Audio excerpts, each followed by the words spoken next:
Saya sebagai orang yang awam, tidak berilmu, ikut ulama-ulama guru-guru kami di Azhar yang sudah mengeluarkan keputusan pada tanggal 15 Maret 2020 tentang gugurnya sholat Jumat dan sholat fardu.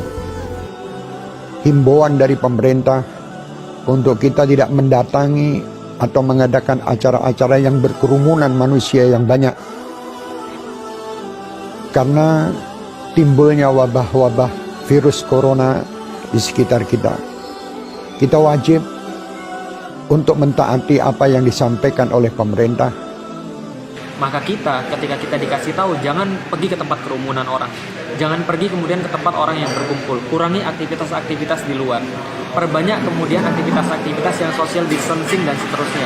Termasuk, misalnya contoh, sholat di rumah untuk sementara waktu. Berarti kita sedang pergi dari satu keputusan hukum kepada keputusan hukum yang lain. Yang insya Allah sama-sama halal. Menyimak begitu banyak polemik tentang sholat di rumah, AA, pimpinan Darut Tauhid dan seluruh jajaran Darut Tauhid memutuskan untuk sepenuhnya mengikuti fatwa Majelis Ulama Indonesia. AA dan keluarga sudah sholat di rumah dan semua juga dianjurkan sholat di rumah. Apabila di negeri itu ternyata yang sudah terinfeksi banyak dan yang belum ketahuan juga masih banyak, maka kalau dikatakan menghindari, main nanti ya kota Surabaya mengumumkan namanya sekolahan tutup. Nggak ada sholat berjamaah di masjid, sholat di rumah kalian. Nah, di situ kita taati. Yang ingin saya sampaikan pada kesempatan kali ini, amanah dari Imam Besar Sayyidil Walid Al-Habib Muhammad Rizik bin Hussein bin Syihab. Beliau menyerukan kepada seluruh ta'lim dan tabligh akbar FPI di seluruh daerah yang terpapar wabah corona atau yang terindikasi terpapar wabah corona. Beliau menyerukan agar seluruhnya dihentikan atau diliburkan terlebih dahulu sampai keadaan kembali kondusif. Agama Islam mendahulukan kemanusiaan atas keberagamaan. Karena itu tidak heran fatwa ulama-ulama menyatakan bahwa tidak wajib untuk melaksanakan sholat Jumat demi menjaga keselamatan jiwa manusia.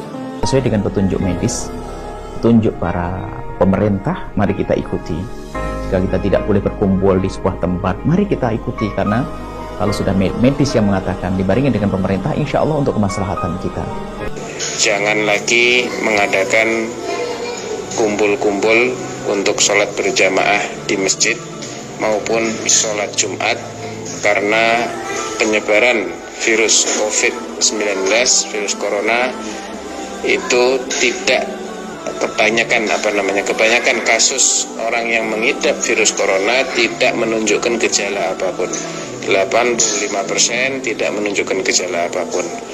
Dan kondisi sudah dia nyatakan sebagai pandemi global, dan itu adalah penyebaran penyakit yang paling dahsyat.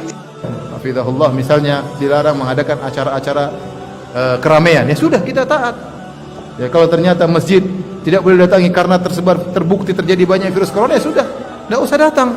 Mengurangi mobilitas, social distancing, hindari kerumunan massa, hindari keramaian, cukup berada di rumah kecuali ada darurat yang sangat mendesak.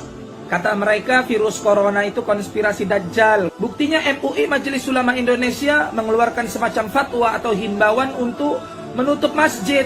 Tapi mal-mal, PT-PT, tempat hiburan dan maksiat kenapa tidak ditutup? Kenapa masjid aja? Kata mereka begitu, saudara. Maka saya jawab, dungu.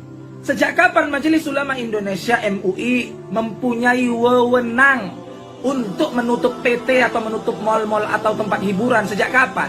Kau suruh yang punya PT, yang punya mal itu menutup mal mereka dan menutup PT-PT mereka. Dalam keadaan darurat dan semua orang memandangnya darurat, sejalan juga dengan protokol dari pemerintah, maka ibadah sholat itu dapat dilakukan di rumah masing-masing. Termasuk untuk sholat Jumat bisa diganti dengan sholat zuhur. Dan saya juga menghimbau kepada pemuka-pemuka di agama lain, saudara-saudariku sebangsa dan setanah air, ya, agar sama-sama kita bersinergi menyampaikan kepada umatnya, menyampaikan kepada masyarakat juga dalam bawah binaan dan bimbingannya, agar senantiasa bisa menjaga diri, kesehatan sesuai dengan instruksi yang kita dapati, dan bisa menyatukan kita dalam suasana kebangsaan yang utuh, baik, dan semoga Allah membebaskan kita dari wabah COVID-19 ini dan memberikan hikmah-hikmah terbaik kepada kita.